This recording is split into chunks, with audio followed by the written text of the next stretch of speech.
Hello and welcome back to another episode of our draft series. Today, I'll be talking about Athan Kaliakmanis. Hopefully, I said that right. Quarterback out of Rutgers.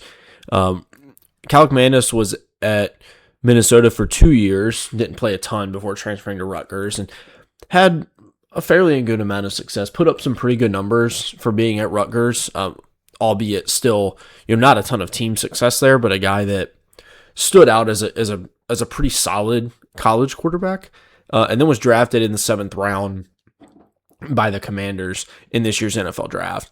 This was a guy originally I was not planning to watch, but since he got drafted, I wanted to take a look at him and just see if there was really anything there, any long-term potential for him. Kaliakmanis is 6'3", 215, and if you're just trying to sum up him as a player and what type of archetype he fits in, he falls squarely in the pocket quarterback bucket. This is a guy that is not going to win with his legs all that often. He's bigger, like I said, 6'3", 215, so a guy that wants to win from the pocket, wants to play there consistently, and is a guy that relies on his timing, his accuracy, and his anticipation in order to make plays for Rutgers. Let's start with some of the good things with his game. He's a very smooth thrower. I would say he is one of the best guys footwork wise and timing wise that you'll watch, and also has a fairly quick release. And so there are a lot of times where he's comfortable taking the quick answers within an offense and also does a good job of dealing with tight windows. There were multiple games I watched of him against more talented defenses where he was still willing and able to put the ball into tight windows, especially in shorter patterns, and that allowed him to get some completions that were still pretty difficult throws and other guys may have backed off attempting. I would say overall he throws with impressive touch. It probably flashes more than it is consistent. There are a lot of times where his accuracy is not great deep down the field, and he definitely relies on his touch there. But he has some really impressive throws where he's able to layer the ball over defenders, where he's able to put the proper amount of arc on the ball in order to give his receiver a chance to go get it and keep the defender pinned away from the sideline. He also gets a ton of pass interference calls because of this. He's very willing to let the ball float in the air for a while and trust that his receiver is going to come down with the ball. This obviously has some drawbacks. There's times where the ball floats in the air way too long when he's throwing deep down the field, or you don't get the flag, etc. And he's not a guy who's going to just rip throws down the field. He doesn't have that level of arm. He is a guy that has a solid arm and a pretty talented arm in the short to intermediate area, but you just don't see that many times where he's going to drive a throw deep down the field. I will say the most impressive part of his throwing is his ability to throw with multiple arm angles. He is pretty creative for a guy who doesn't show himself to be a great athlete, but I think overall he's a guy that's comfortable in the pocket and uses the athleticism that he does have to his advantage.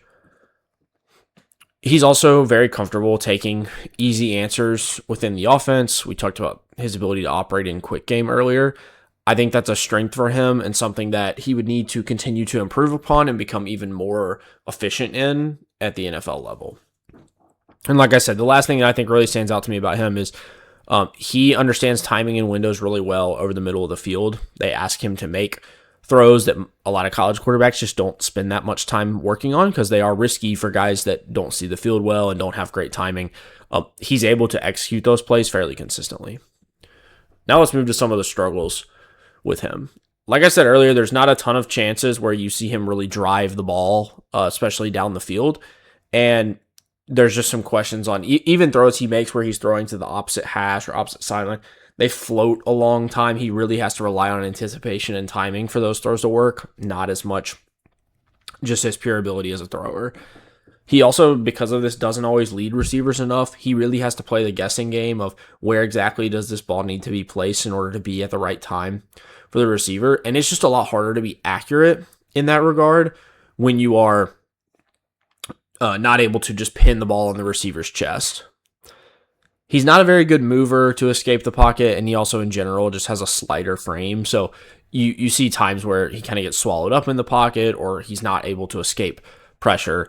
And another part of this that causes him to struggle is he has a hard time getting velocity on the ball when he's flat-footed. And that goes back to the arm strength, that goes back to the athleticism. He's just not a guy who's going to be able to stay in the pocket until the last second and then rip a throw 15 yards down the field. One of the biggest red flags I see in his game, we talked about all the athletic limitations. Those are pretty obvious, but I think you also see in his game that he makes pretty bad decisions against pressure. And this happens far too often for a guy who is not really able to scramble. If you're going to be a quarterback that can't scramble, you've got to be able to throw the ball away on time. You've got to be able to find your check down. He sometimes makes very poor decisions from a risk perspective, just attempts throws that the risk is not worth the reward on. And because of that, puts his offense in tough situations. And that's where a lot of his turnovers come. Another way you see the turnovers happen is zone droppers will sometimes get to him. So the underneath defender oftentimes has enough of a chance to get back into the play if he's trying to throw at the intermediate level. So you might see like an underneath flat defender sink back into an out route, for example, and actually be able to make a play on the ball. Part of that's because of his arm strength and how that's limited relative to some other quarterbacks you see in this draft. So those are some weaknesses in his game. Overall, a guy that definitely fits more of that pocket passer archetype, but with some real limitations there.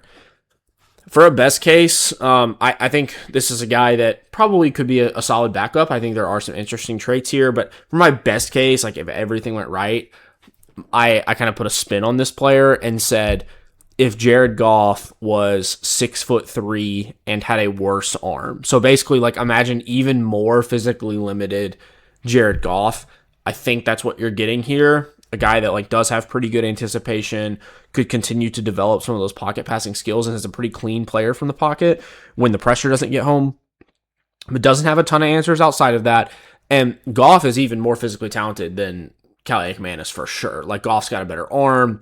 He's more flexible of a thrower. He's probably a little bit more mobile, even though he's not the most mobile guy. So that again, like, trying to find a player that fits the archetype, but it's not a perfect fit just because of some of the physical differences. As a worst case, again, like I do think we're talking about a guy whose floor is probably out of the league if some of the pocket stuff doesn't translate super well. I threw out Jake Fromm as a name of a guy who like clearly just didn't have the physical abilities to make up for imperfect processing and timing. But I think a worthwhile shot as a 7th round pick for Washington. I ended up with a 7th round grade on Kaliakmanis. So like very, very aligned with how the Commanders viewed him there. And I think a worthy backup guy, not a guy you're probably hoping will improve a ton at the NFL level, but a guy you hope can be a steady backup. So 7th round grade for Kaliakmanis. That does it for today's episode, and this is the second to last of the individual player breakdowns. We will have one more of these coming out very soon, but stay tuned for that, and then we will finish with our recap episode for this year.